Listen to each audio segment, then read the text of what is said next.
sok aya nu nyarios gitunya di posisi kita seperti ini. Seperti ini yang dimaksud apa tuh? Kita yakin ke Allah, jodoh kita sudah ada, tinggal timing yang tepat saja gitu kan. Misalnya gini, dia belum jawab, dia tanya balik, kapan jadi janda? Nah, itu lebih bahaya bener. Itu yang ditanyanya mantan apa gimana maksudnya?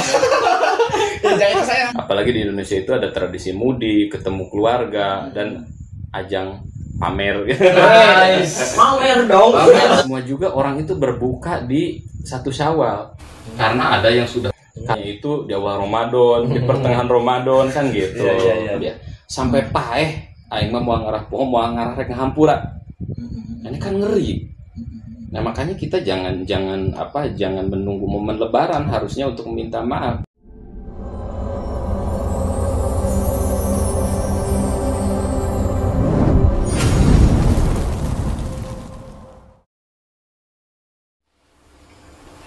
Assalamualaikum warahmatullahi wabarakatuh. Waalaikumsalam warahmatullahi wabarakatuh. Oke. Sekarang masih momen Idul Fitri. Saya pribadi dan tim Juet Channel mengucapkan minal aidin wal faizin, mohon maaf lahir dan batin. Oke, alhamdulillah kita ketemu lagi di konten ngobrol bareng sama AA dan Kang Asep Portal. Oke. Mantap. Oke, di momen Lebaran ini ya semua bahagia lah ya menyambut hari Idul Fitri, hari kemenangan. Setelah kita diuji 30 ya kurang lebih 1 bulan kita berpuasa, menahan haus, lapar dan hawa nafsu. Nah, kebetulan kita ada Ustaz juga yang kita datang kawan dari jauh sekali. Kemudian beliau juga salah satu pemudik. Pemudik. Kalau kita, mudik dong saya juga. Saya enggak. Saya mudik ke blok Senin. Dari blok 1 ke Senin. Itu kan mudik kan? Iya sama-sama. Bukan pemuda baru aja udik, bukan. Oke, di momen Idul Fitri, momen Lebaran ini ya kita ngobrol-ngobrol lah seputar Lebaran kan. Iya. Serba-serbi Lebaran gitu kan. Ya mau mungkin bertanya lah kan, ngobrol ya, sharing ya. Idul Fitri itu sendiri sebenarnya apa sih ya? Idul Fitri ya. Iya, Idul Fitri. Nah, baik, sebelumnya saya sapa dulu. Makasih ini untuk Kang Pepen, Kang Asep Portal, dan juga fans boy ya. Ada fans girlnya nggak di sana? Juhe itu. Ada dong. Ada dong. Pokoknya kepada fans garis keras ya. Garis keras. Sadulur Juhe. Jahe. Sadulur. Oh, sadulur. Juhe. Juhe. Kalau jahe enak juga sih. Bukan janda herang. Aduh, janda herang dulu. Ini saya sapa dan saya ucapkan taqabbalallahu minna wa minkum siyamana wa siyamakum gitu ya. Mudah-mudahan puasa kita semuanya dan ibadah lainnya diterima oleh Allah Subhanahu wa taala. Amin. Baik, teman-teman semuanya di studio maupun di rumah gitu ya, terkait dengan Idul Fitri, memang Masya Allah ya, ini sesuatu yang cukup amazing gitu ya, karena ini sesuatu yang penting gitu ya bagi umat Islam secara umum maupun umat Islam khusus di Indonesia. Apalagi di Indonesia itu ada tradisi mudik, ketemu keluarga, dan ajang pamer. Nice. Pamer dong. Ini baru awal udah berburuk sangka. Pamer apa dulu kan? Kebaikan. Betul. Gitu. Jadi memang Idul Fitri itu tidak bisa dilepaskan dari proses sebelumnya ya. Proses sebelumnya yang kita tahu adalah berpuasa selama 1 bulan lamanya. Entah itu 20, ada yang 29, ada yang 30. Nah, definisi dari Idul Fitri itu para ulama itu membagi ada 2 pendapat gitu ya. Ada dua definisi. Yang pertama itu Idul Fitri itu adalah sesuatu yang kembali kepada fitrah. Fitrah itu kembali kepada kesucian, kebersihan. Dalam hal ini kebersihan dari dosa ya, spesifiknya seperti itu. Yang kedua, Idul Fitri itu dimaknai sebagai kembali berbuka. Kalau tadi fitrinya itu asal dari fitrah gitu ya. Kalau fitri yang kedua adalah iftar. Iftar itu buka puasa. Jadi kembali berbuka puasa di hari itu, tanggal 1 Syawal gitu. Nah, cuman begini teman-teman, baik itu yang kembali ke fitrah, kembali ke kebersihan dosa, maupun kembali berbuka, itu tidak semua kaum muslimin dapat. Sebetulnya tidak semuanya dapat. Karena sekarang bicara masalah kembali ke fitrah. Memang di hadis Rasulullah itu disebutkan ya, barang siapa yang sholat tarawih misalkan dengan iman dan hanya berharap pahala itu, ghufirallahu ma taqaddama min dambi, akan dibersihkan dosa yang telah lalu. Itu bagi yang tarawih, bagi yang puasa, bagi yang dapat sholat malam di Lailatul Qadar. Tapi kan tidak semuanya puasa, tidak semua tarawih, tidak semua dapat Lailatul Qadar. Otomatis tidak semuanya mendapatkan itu.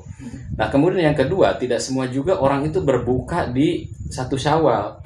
Karena ada yang sudah itu di awal Ramadan, di pertengahan Ramadan kan gitu. Iya. Nah, tapi terlepas dari itu teman-teman semuanya, Idul Fitri itu kalau kita sering memaknainya sebagai hari raya atau lebaran dan memang kata Rasulullah itu umat Islam itu punya 3 hari raya. Yang pertama adalah Idul Fitri, yang kedua Idul Adha, yang ketiga adalah hari Jumat. Jadi kita itu punya 3 hari raya gitu ya. Jadi hari raya kita ada 3 sebetulnya. Makanya jangan sampai dulu waktu kecil itu malam Jumat itu identik dengan yang horor. Takut. Sampai ngaji aja enggak. Karena katanya banyak kuntilanak, banyak pocong. Gitu. Padahal justru hari Jumat itu adalah hari yang agung, hari rayanya kaum muslimin gitu. Itu mindset kita salah. Jadi itu Idul Fitri itu apa nih? Berarti simpelnya hari raya kaum muslimin lah intinya begitu. Simpelnya gitu. Iya. Hari raya kaum muslimin setelah menjalani puasa Ramadan gitu. Oke. Itu Idul Fitri. Mungkin selanjutnya ini karena tadi bahas-bahas tentang mudik ya, Ya. di Indonesia terutama ya. Bisa. Momen Lebaran atau Idul Fitri itu pasti mudik lah, identik dengan mudik. Nah, ini pertanyaan receh sih ya, tapi nggak apa-apa ya. Ya. Kita santai aja di sini Oke. dan kita sambil ngerokok juga kan, nggak apa-apa ya.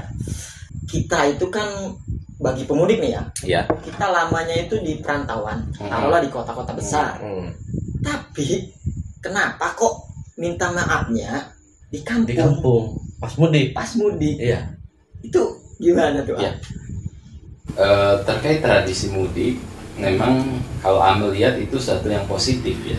Positif, walaupun ini sebetulnya yang paling dominan itu tradisi mudik hanya di Indonesia. Yang kita tahu Jakarta itu kayak jomplang kosong gitu kan, pada pulang kampung. Ini kita pahami suatu yang positif karena di dalam mudik, di antaranya di dalamnya banyak hal positif.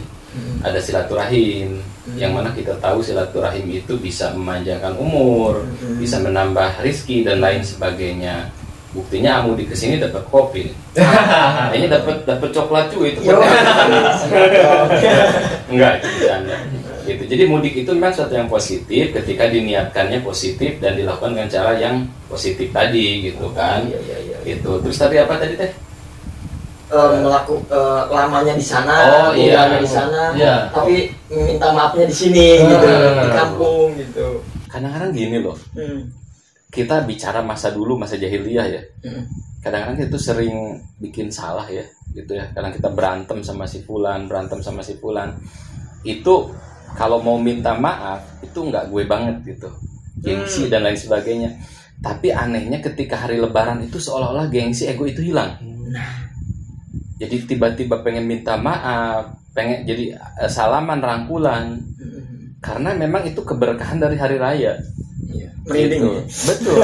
Itu keberkahan dari hari raya gitu. Jadi memang sebetulnya nggak ada yang salah sih ketika kita minta maaf. Kadang-kadang kan ada ucapan-ucapan yang mungkin kita itu anggap biasa aja tapi menyakiti orang lain. Anggap kita bercanda tapi Betul. menanggapinya serius. Betul gitu. Karena pemudik itu kan rata-rata dulu lamanya hidup di kampung juga, yang banyak berinteraksi, banyak berbuat salah, banyak berbuat khilaf. Jadi momentum ini sebetulnya sangat baik untuk saling meminta maaf dan itu tidak ada yang salah. Bahkan meminta maaf adalah sikap seorang ksatria. Begitupun dengan memaafkan, itu pun sikap seorang ksatria. Jadi baik itu memaafkan, meminta maaf maupun memaafkan adalah karakter pria sejati. The high value man. Sobat. Nah, Gitu. kemudian gini ya. Kadang-kadang ya di momen Idul Fitri itu ya benar sih kayak tadi tuh. Kita seolah-olah sama Allah itu diberikan gengsi yang tadinya ngapain gua harus Untung minta gitu maaf ya. gitu kan. Orang gua nggak salah, tapi di momen Idul Fitri itu rasa itu hilang loh. Iya. Baik kepada teman apalagi ke orang tua. Mhm. Ya Allah gitu kan. Terus kayak ini juga Idul Fitri itu kata tadi tuh tidak semua mendapatkan Iya. fitri kembali ke fitrah itu. Misalkan yang puasanya cuman seminggu, 2 minggu, Awalan doang. awalan Akhiran. doang. Eta kumaha tah? Gimana tuh kalau kayak gitu teh? Jadi pertama gini ya, ini bukan kata A ya, kata Rasulullah itu begini, celakalah orang yang dia itu keluar dari Idul Fitri, keluar dari bulan Ramadan sementara dosanya belum diampuni oleh Allah Subhanahu Wa Taala. Itu disifati sebagai orang yang celaka. Karena apa? Karena 1 bulan itu kan sama Allah dikasih berbagai keutamaan. Ada ampunan Allah yang tanda kutip diobrak, kasih sayang Allah, pahala ibadah dilipat gandakan. Ini kok orang udah dikasih fasilitas yang leg sama Allah di bulan Ramadan, kok gak manfaatin sebaik-baiknya? Berarti kan ketika dia tidak diampuni, tidak memanfaatkan fasilitas Ramadan, kan rugi banget. Bahkan celaka kata Rasulullah, itu kata Rasulullah gitu. Nah itu yang pertama. Kemudian yang kedua, tadi pertanyaannya itu apa? Tidak semua orang mendapatkan ya. Ya memang itu sih. Jadi ini tuh kayak nervous deket Mang Portal. Kenapa ini? Ayah aura aku mah. Iya ini ada nervous nih. Ustadz yang sungguhnya ini. Kita panggil Ustadz Portal. Jadi intinya itu. Jadi dia itu rugi karena tidak bisa memanfaatkan momentum Ramadan gitu. Karena dosanya tidak diampuni. Nah, menurut para ulama itu gini. Salah satu tolak ukur seseorang diterima ibadahnya di bulan Ramadan itu adalah lihatlah perilaku dia, pribadi dia pasca keluar Ramadan. Kalau dia setelah Ramadan dia lebih baik, ibadahnya lebih tekun, lebih khusyuk, berarti ibadahnya diterima oleh Allah. Gitu. Iya. Jadi satu sisi dosanya diampuni, kembali ke fitrah, satu sisi dia itu lebih baik dari berbagai aspeknya. Bukan malah mundur ya.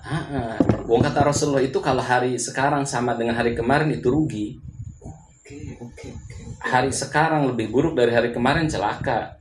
Gitu. Yang lebih baik itu adalah hari ini harus lebih baik dari hari kemarin gitu. Jadi 2 poin sebetulnya tadi, dia tidak bisa memanfaatkan fasilitas yang istimewa dari Allah. Yang kedua, dia pun perilakunya itu ajeg aja gitu atau lebih mundur ke belakang.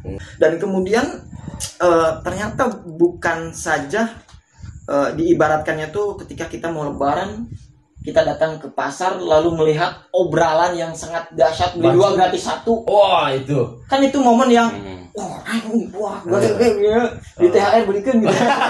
Bagian punya THR. Apalagi lebih dahsyat lagi, beli 2 dapat yang jual. Gimana tuh? Wanita lagi. Masih perawan. Iya.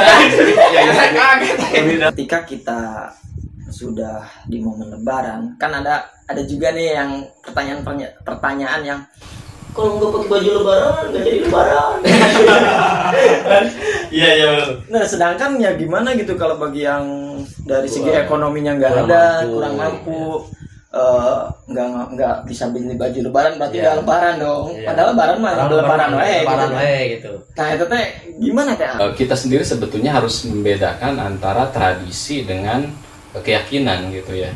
Nah itu sebetulnya kan membeli baju lebaran itu adalah tradisi, kebiasaan di tengah masyarakat.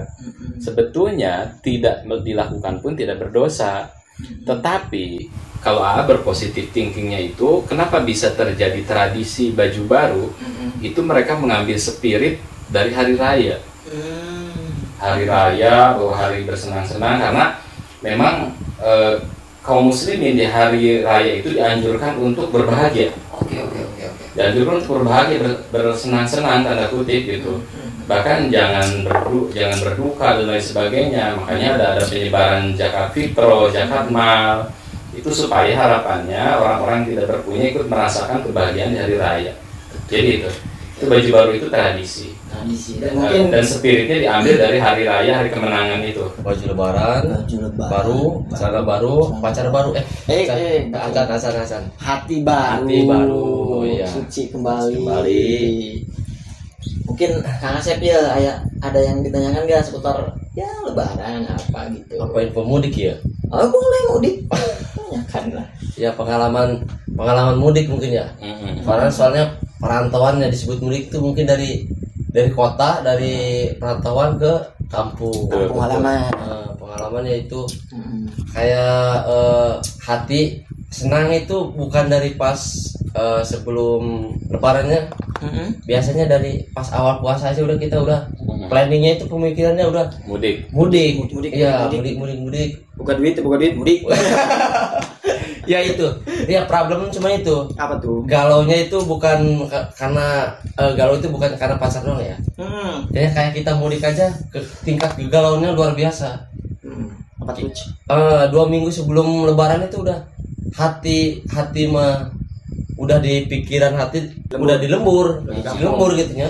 Raga mah masih di kota. Gundah gulana dan lebih dari putus cinta kayaknya. Mudah-mudahan sih. Ya lebih ke kebahagiaan teh ya momen Idul Fitri itu. Kan di momen lebaran ya. Ya. Kita tuh ketika kumpul ya, baik keluarga ataupun teman gitu kan. Suka minder ya, Contoh misalkan orang lain mah marawa mobil, marawa motor halus, HP na halus gitu kan. Sedangkan orang mah nya asa teh kieu we. Iya. Nanti tahun-tahun kemarin. Ya lebih ke kumaha sih aya kaos batur gitu kan. Sedangkan orang mungkin ku Allah nya menyikapi apa rasa minder itu ya. Di momen lebaran itu kan. Ya memang itu jadi mungkin tidak sedikit yang mengalami itu ya. Kalau pulang itu yang lain udah ada pencapaian gitu kan, mobil baru dan lain sebagainya. Dan pikir itu sesuatu yang lumrah dan banyak dialami oleh kita gitu kan. Tapi kalau itu gini, jadi kan setiap orang sebetulnya kan punya prinsip berbeda-beda ya. Iya. Menyikapi Idul Fitri gitu kan, menyikapi kebahagiaan, menyikapi bahkan kesuksesan sendiri. Setiap orang itu beda-beda dalam mendefinisikan kesuksesan. Ada orang yang dia itu merasa sukses ketika dia sudah membahagiakan orang tuanya. Ada orang yang mendefinisikan kebahagiaan ketika dia sudah jabatannya tinggi, punya mobil, punya rumah dan lain sebagainya. Nah, jadi sebetulnya balik lagi ke diri kita tanyakan apa sih definisi sukses buat lo gitu kan. Nah, ketika kita sudah mampu mendefinisikan sukses ya pertahankan itu. Pertahankan definisi kesuksesan menurut yang lo yakini, kemudian lo percaya diri dengan prinsip hidup lo gitu. Itu seperti itu.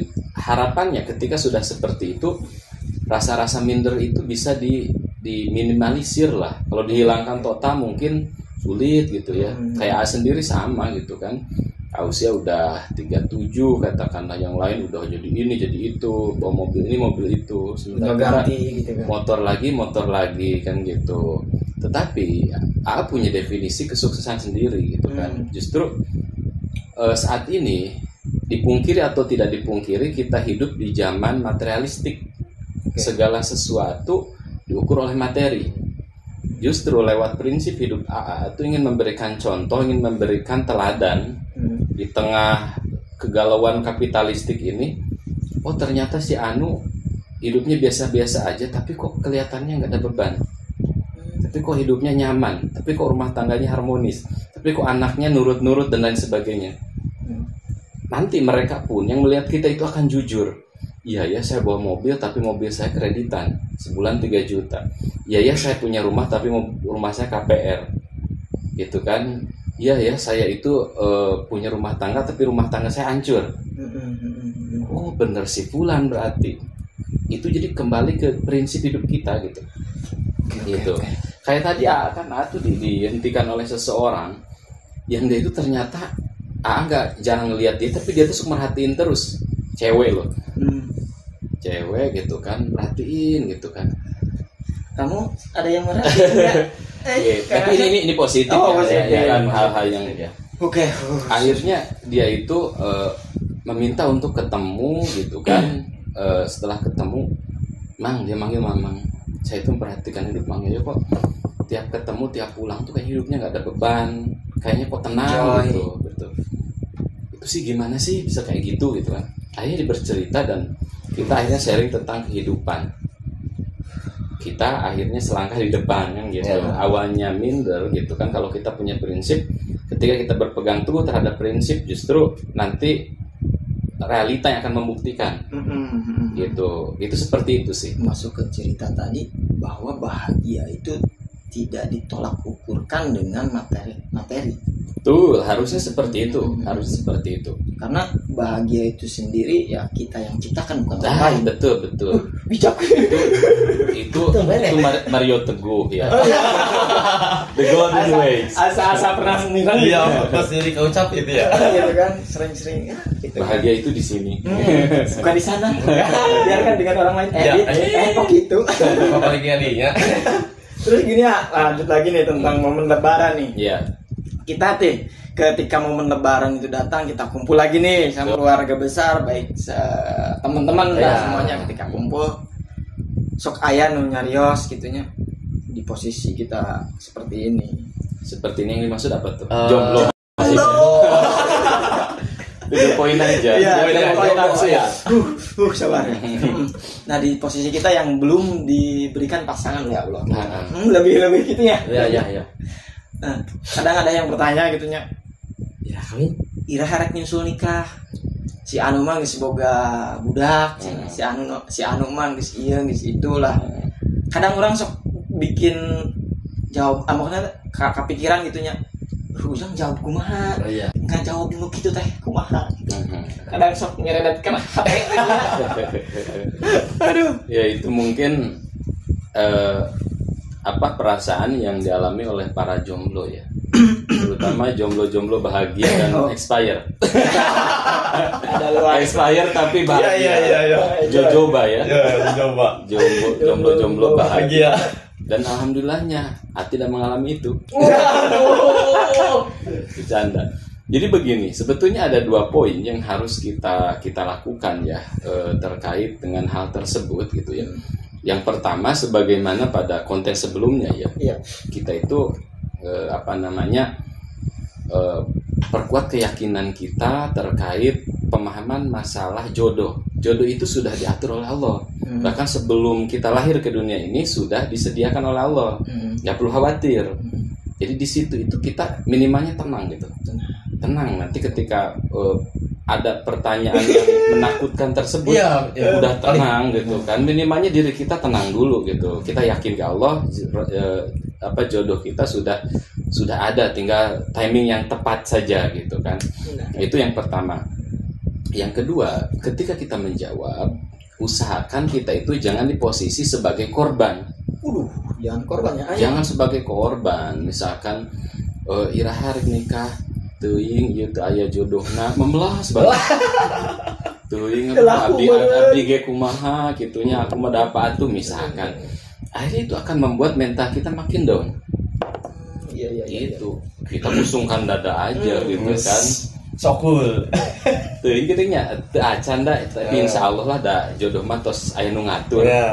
Positif ya. Itu lebih keren. Doain aja gitu. Itu sudah diatur oleh Allah dan doain aja ya gitu. Mudah-mudahan nanti dipasang jodoh terbaik. 2 hal itu pikir. Perkuat keyakinan pemahaman akan jodoh, kemudian jangan posisikan sebagai korban dan tertuduh. Tertuduh ya. Sudah merana sebagai jomblo merasa tertuduh. Lebih tersiksa. Lebih handap gitu ya. Gitu tetap. Jadi nyikapinya harus dengan positif ya. Tenang dulu. Dan optimis. Betul. Ngegebek gak waktunya. Jangan sampai, soalnya pernah ada pengalaman teman saya gini, dia belum jawab, dia tanya balik, kapan jadi janda? Nah, itu lebih bahaya, itu lebih bahaya bener. Jangan sampai begitu ya. Aduh, bener jangan ya. Itu takutnya doa itu. Itu yang ditanyanya mantan apa gimana maksudnya? Jangan itu saya, itu bukan saya. Orang lain. Pengalaman. Kayaknya jarang itu dilakukan kalau bukan pengalaman. Nggak kepikiran. Iya. Di luar nalar. Ya. Cuman di balik lagi di Islam itu apakah momennya teh harus lebaran aja gitu? Gimana tuh? Jawab agak sedikit serius ya. Iya, sedikit serius gitu ya. Kita itu kan makhluk sosial ya. Dan manusia tidak lepas dari khilaf dan dosa gitu kan.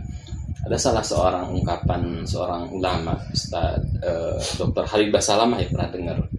Beliau itu menyampaikan gini, jangan biarkan dosa itu bermalam pada dirimu walaupun hanya satu malam. Gitu. Jadi intinya ketika kita berbuat dosa langsung tobat, langsung minta maaf sama Allah.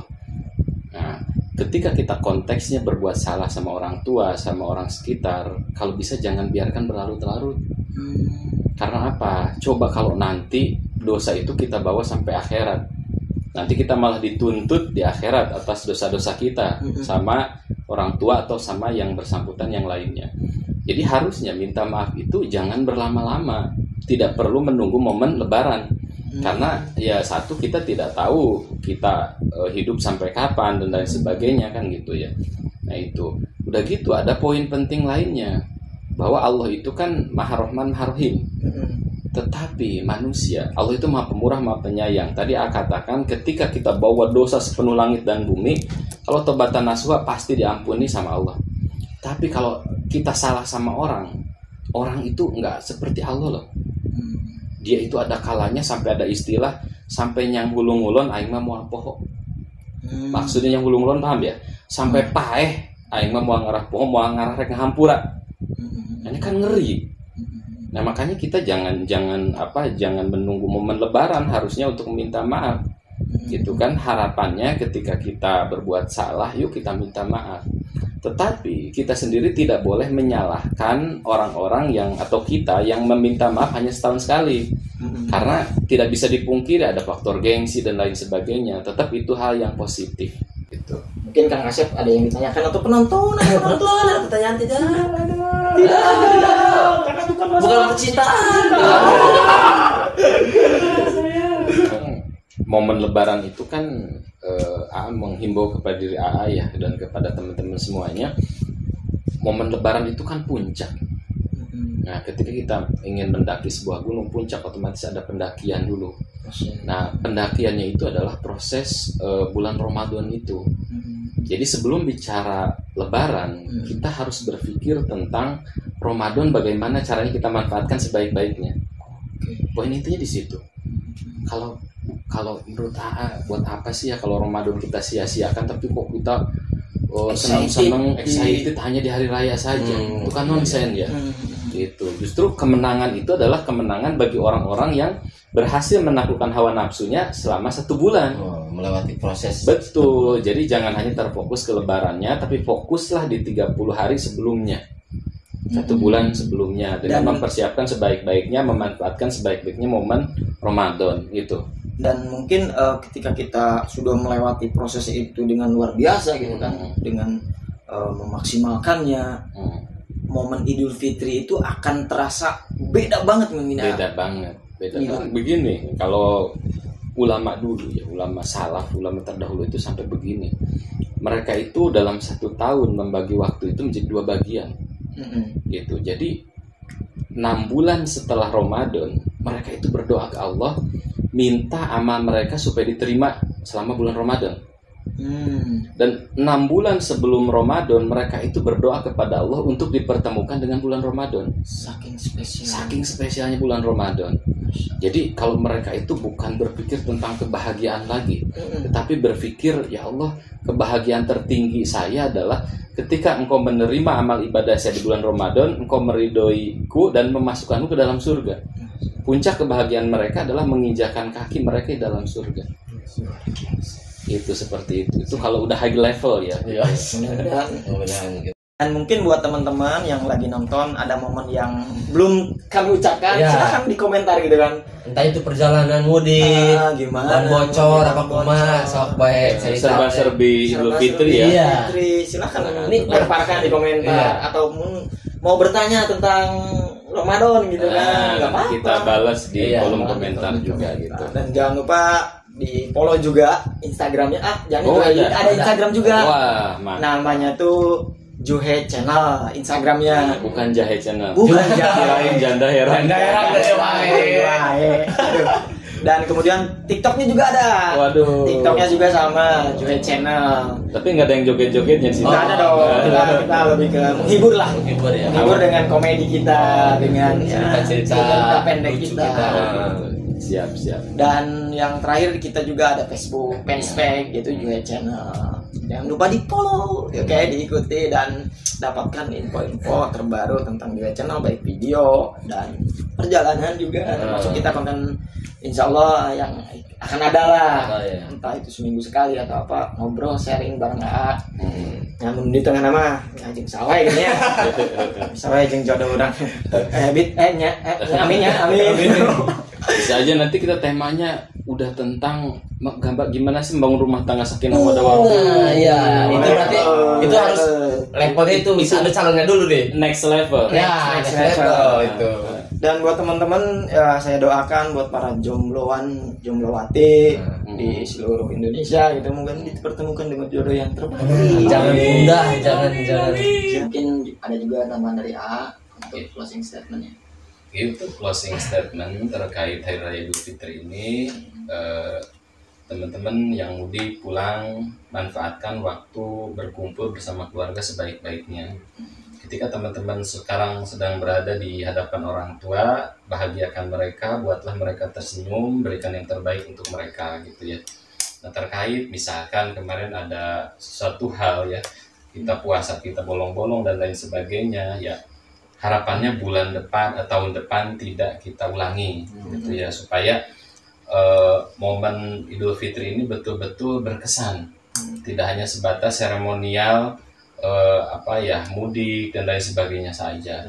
Jadi nikmati hari ini kebersamaan bersama orang tua, bersama kerabat, juga sahabat gitu ya. Kemudian perbaiki kita di masa yang akan datang. Mungkin itu saja. Siap. Ya. Terima kasih untuk dan Kang Asep juga udah mau mampir di ngobrol santai gitu kan di channel. Dan akhir kata wabillahi taufiq wal hidayah. Assalamualaikum warahmatullahi wabarakatuh. Waalaikumsalam. Hatur nuhun lur sudah menonton tayangan terbaru video ini. Jangan lupa like, share, comment, and subscribe dan nyalakan lonceng notifikasinya dan tonton terus kelanjutan videonya hanya di Juhe Channel.